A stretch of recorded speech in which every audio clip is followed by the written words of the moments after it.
Namaskar. Welcome to EPG Pathshala.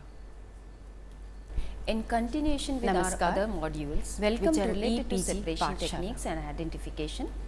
In continuation with our other modules, which are related to separation techniques and identification, such as atomic spectrophotometer. So far, we have dealt different types of spectrophotometer techniques, such as atomic spectrophotometer, and different types of its spectrophotometric techniques. We'll have some introductory. Today we are going to speak on spectrophotometry principle. It's important. We'll have some introductory part of in identification of different constituents. Then its working principle, and we'll summarize its important and uses in identification of different constituents. And we'll summarize. Spectrophotometry term was determined or defined by the Latin word spectron, which is treated as ghost or spirit in Latin, or to see in Greek. With light, you aren't looking directly at the molecule, the matter, but its ghost. Hence, the word spectrophotometry was given to it. In the study of interaction of matter with light, we call it as spectrophotometry. That means, we are not visualizing the light, but with the help of light, we are identifying the matter because of its interaction with the matter. Hence, the term was given as ghost identification, that is spectrophotometry. In depth, it deals with the measurement of the radiant transmitted or reflected by a body as a function of wavelength. You observe the light's interaction with different degrees or freedom of the molecule. Each type of spectrophotometry, different light frequency gives a different picture, which is called as spectrum, which is a fingerprint of the particular molecular structure or the constituents structure. What are the targets of the spectrophotometry? Description of the interaction of light with matter and how to use it to quantitatively describe the sample. It is the study of interaction of matter with the light. Spectrophotometry is a set of techniques that can put together in a various ways to fully explain a system, solve the chemical problems. Use of advanced spectrophotometric tools in various environmental analysis are such as air, water and soil.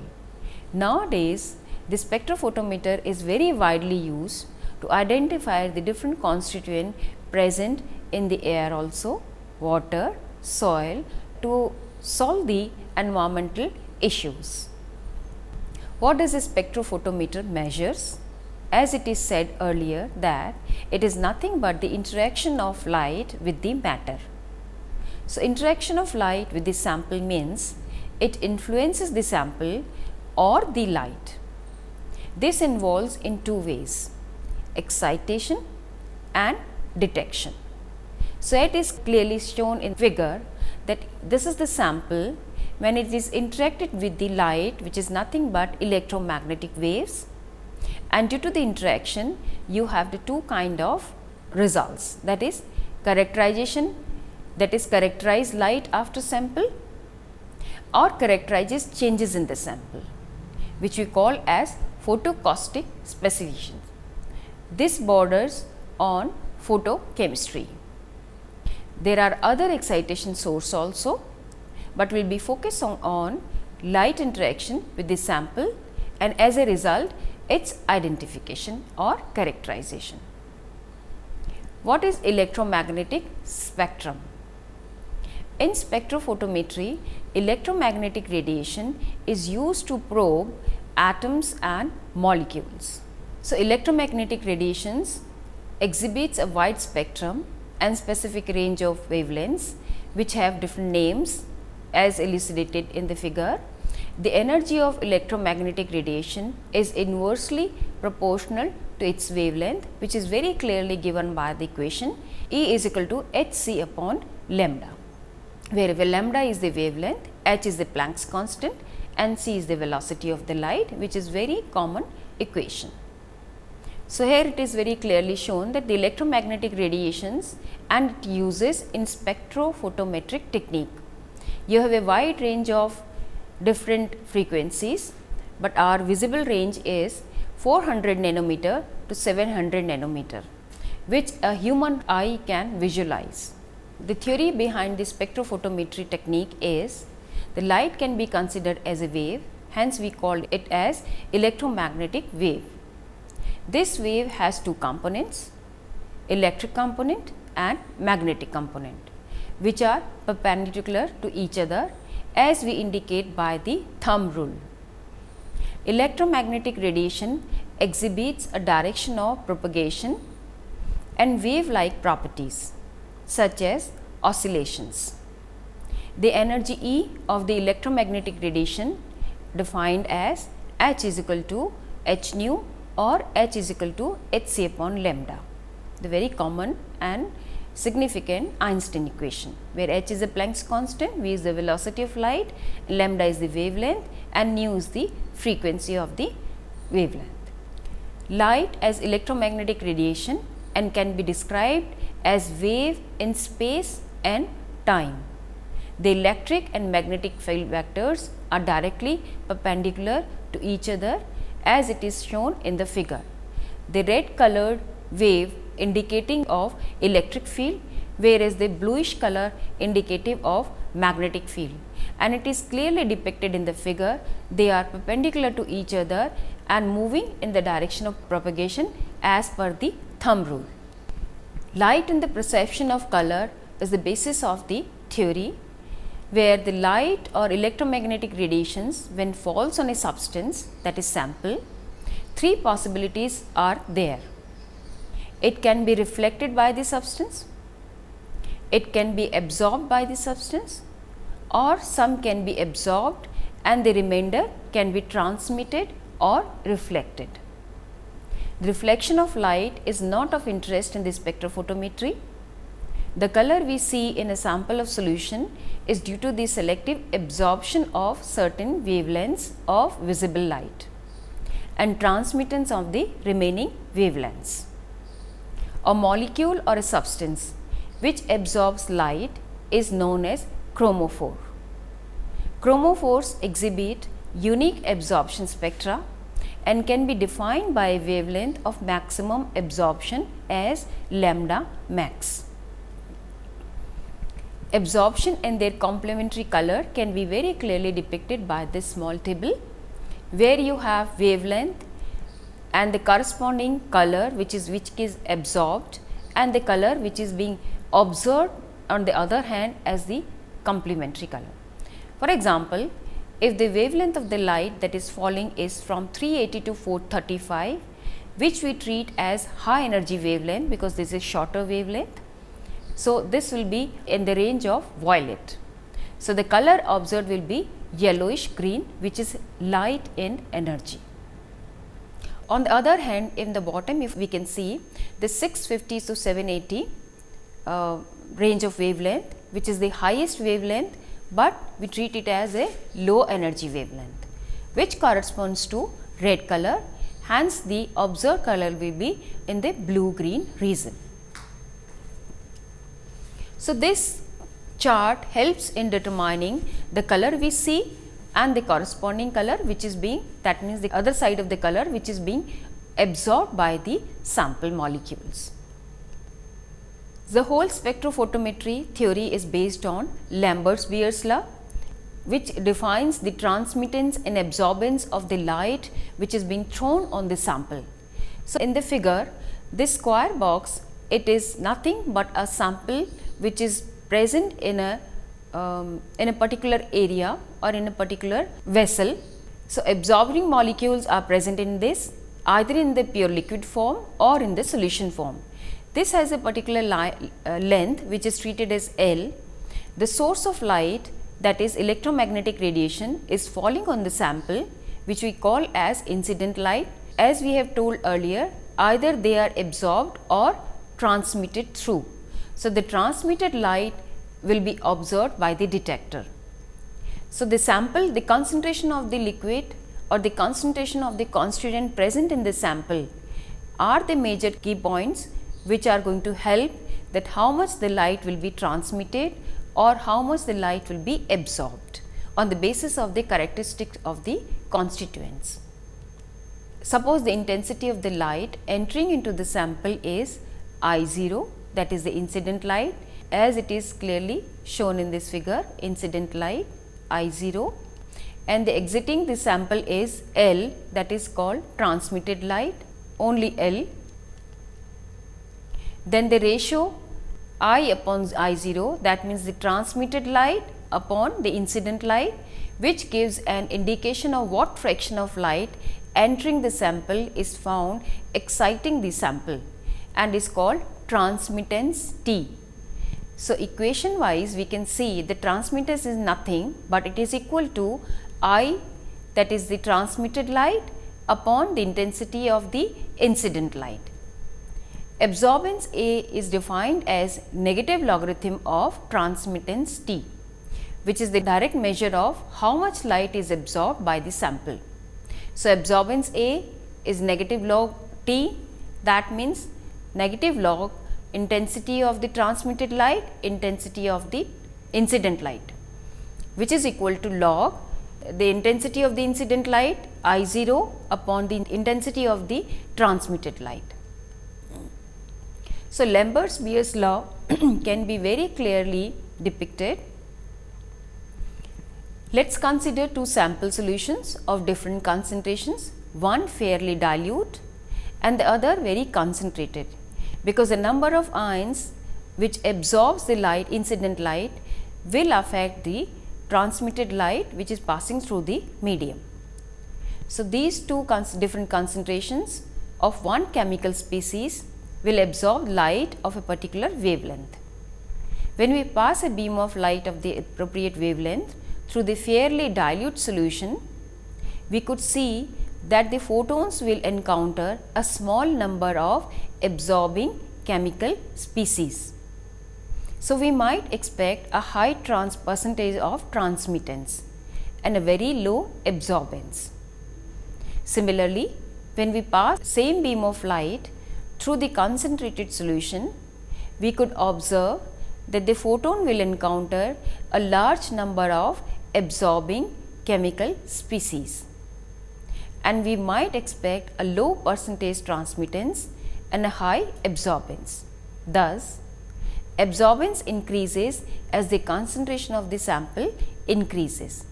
So, we can say absorbance A is directly proportional to the concentration of the sample C present in the medium. On the other hand, let us have two sample holders of different thickness. That means, this time we are going to vary the L, that is the medium through which the incidence light is passing through. Either it is very thin, that is short path, or it is very broad, that is the longer path. So, two samples holders of different thickness, one with the short path, another with the long path, containing the same kind of sample solution of same concentration, which means the medium present in the container are same, the concentration are same, only we are varying with the length through which the incident light will pass through. When we pass the beam of light through both the sample holders, in the first case the light has to pass through only a short distance, whereas in the second case the light has to pass through a longer time period, it has to encounter the molecules for a longer time period. Thus, that means the light has to encounter the solution for a longer period, therefore, we might see a low percentage transmittance and a high absorbance. This implies that the absorbance is directly proportional to the path length of the beam through the sample. So, in these two categories, what we could analyze is the absorbance is directly proportional to concentration, as it was clearly shown when we are varying the concentration, and in the second case by varying the sample size, that is the sample holder size, length, what we see the absorbance is directly proportional to the path length of the beam through the sample.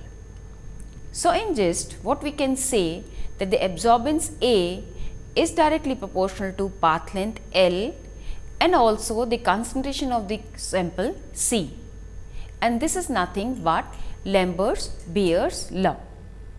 So it consists two observations from which we concluded that relationship between absorbance and the L concentration of the sample present in the holder. So A is directly proportional to C and L concentration and length of the sample holder, or we can say medium through which the light is passing through. In other terms, we can say A is equal to epsilon CL, where epsilon is nothing but proportionality constant. It is also called molar extension coefficient or molar absorptivity. It is a constant for a given substance provided the temperature and wavelength are constant. It has a unit of liter per mole per centimeter, that is the Lambert-Beer's law identification. Instrumentally, if we see, a conventional spectrophotometer looks like this, which is depicted in the figure. You have a source and an entrance slit which is passing through the dispersion device. Then you have an exit slit. So from entrance slit to exit slit we call monochromator. That means the source of light, since has many kind of wavelengths, we are going to pass through it through the monochromator device with the entrance slit, dispersion device and exit slit. Then it is passing through the sample, a sample holder present in the sample holder, from which the light is going to pass through, and some will be absorbed and some will be transmitted through, which is going to be detected by the detector. In this figure, what we have seen a schematic diagram of a conventional single beam spectrophotometer, because what we have done, we have used the monochromator to use the only one kind of beam, which is single beam spectrophotometer. Polychromatic light from the source is focused on the entrance slit of a monochromator, which selectively transmits a narrow band of light. This light then passes through the sample area to the detector. The absorbance of a sample is determined by measuring the intensity of the light reaching the detector without the sample. That means we are going to carry out the blank experiment first and comparing it with the intensity of light reaching the detector after passing through the sample. So in this whole instrumentation, first we are going to use only the medium in which the solution is being made or the ions have been dissolved, which is going to treat as blank. And in the second case, we are going to use the sample itself with the medium. Most spectrophotometers contains two source lamps, a deuterium lamp and a tungsten lamp, and use either photomultiplier tubes or more recently photodiodes as detectors. This design is well suited for measuring absorbance of a single point in the spectrum. Measurement of the concentration of the substance in solution is the most common use of a spectrophotometer. Exact concentrations can be determined in cases where molar absorptivity is known and the measurement is carried out under the prescribed conditions. The substance being measured does not necessarily need to absorb radiation if it can scatter radiation. Since all compounds exhibit unique absorbance, spectrophotometry is also be used to determine unknown compounds, and they can be compared with the standard parameters given in the literature. This technique is also used to measure the enzyme activity in cases where the substrate and the product exhibit different absorption maxima, that is lambda max, either the disappearance of substrate or the appearance of product or the time period is measured. In environmental sciences, spectrophotometry has very significant role. The commonly found air pollutants in the atmosphere are particulate matter, ground level ozone, carbon monoxide, sulfur dioxide, NOxes, that is NOx, etc. Oxides of nitrogen in different compositions. They can harm your health, environment and destroy property, because in acid rain contents we have seen that they are nothing but the composition of oxides of sulfur, oxides of nitrogen, etc. So, all these pollutants together lead to the destruction in the environment and the existing property, including the human health. Methods for measuring ground level ozone, that is O3. Air containing O3 flows into the instrument through a long tube. The air is split into two parts. One stream passes through the ozone scrubber and act as reference. The other stream act as sample. Low pressure mercury lamp act as light source with a wavelength 254 nanometer. Light is passed through both the reference and sample cell. A silicon photodiode at the end of each cell detects the intensity reaching to it. By comparing the absorption in two cells, O3 is measured and detected. Similarly, we have the method for measuring SO2, that is sulfur dioxide present in the atmosphere.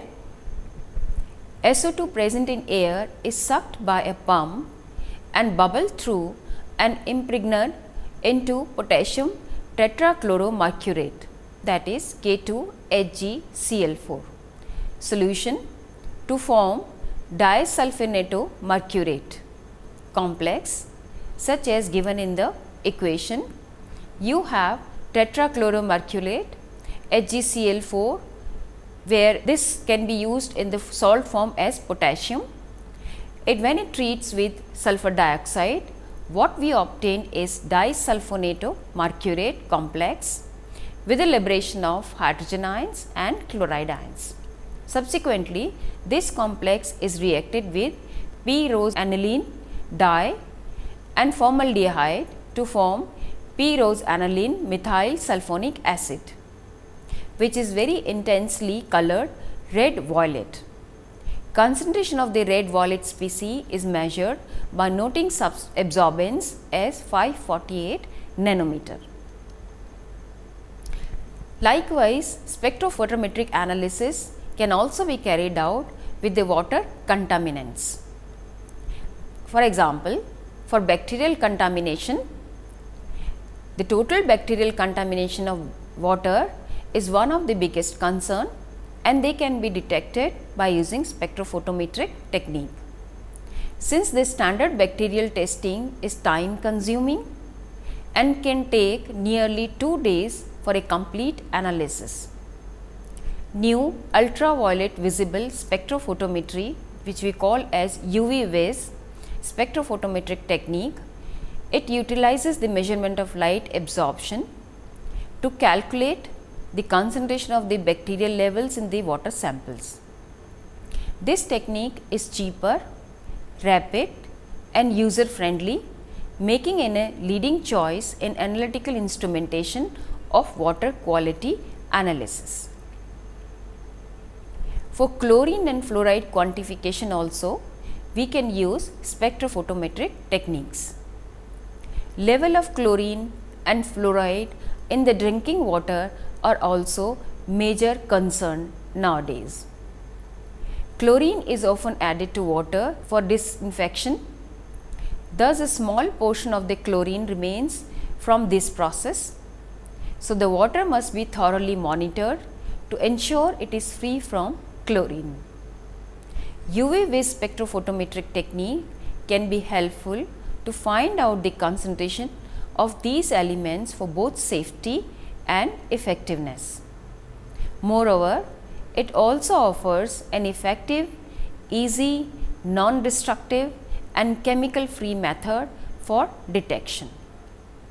Looking at electromagnetic spectrum, There are many types of spectrophotometric techniques known besides visible range.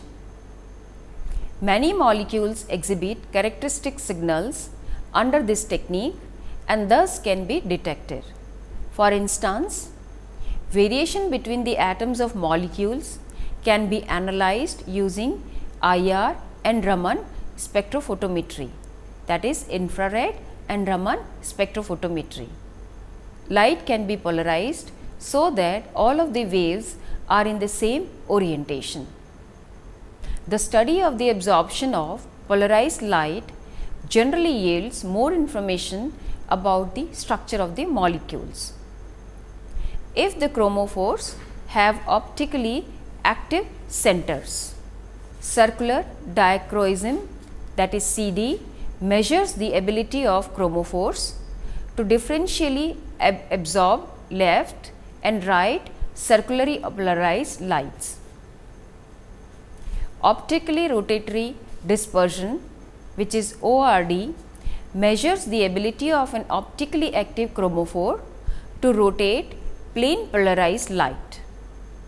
Both CD and ORD are useful in structural studies or proteins and nucleic acids. The effects of molecules on the magnetic component of radiation can also be analyzed.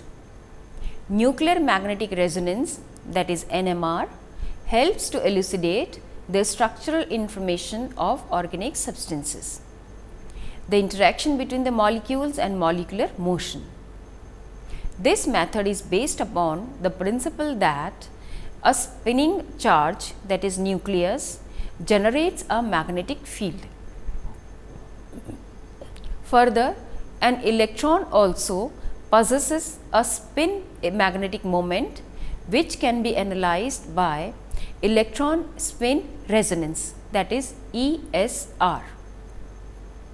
A common use for ESR in biological sciences is to monitor the fluidity of membranes. A list of several forms of spectrophotometric techniques are as depicted here. You have X-ray absorption technique, UV vis absorption technique, infrared, Raman. In X-ray absorption and ultraviolet, that is UV vis absorption, what we see is change in electronic states, whereas in IR and Raman, what we see is changes in molecular rotational and vibrational states. The changes in molecular and rotational vibrational states, they do help us in determination. Similarly, optical rotary dispersion, that is ORD, and circular dichroism, that is CD, based on polarized light. Likewise, microwave spectroscopy, electron spin resonance, that is ESR, and NMR, nuclear magnetic resonance, both are based on magnetic moments. Precisely, microwave spectroscopy and ESR on electron spin, whereas NMR on nucleus spin. To summarize, what we have seen is different techniques of spectrophotometry which are helpful in elucidating the different components present in the environment in different samples, and definitely most of these spectrophotometric techniques are based on simple law, that is Lambert-Beer's law. Thank you so much for patiently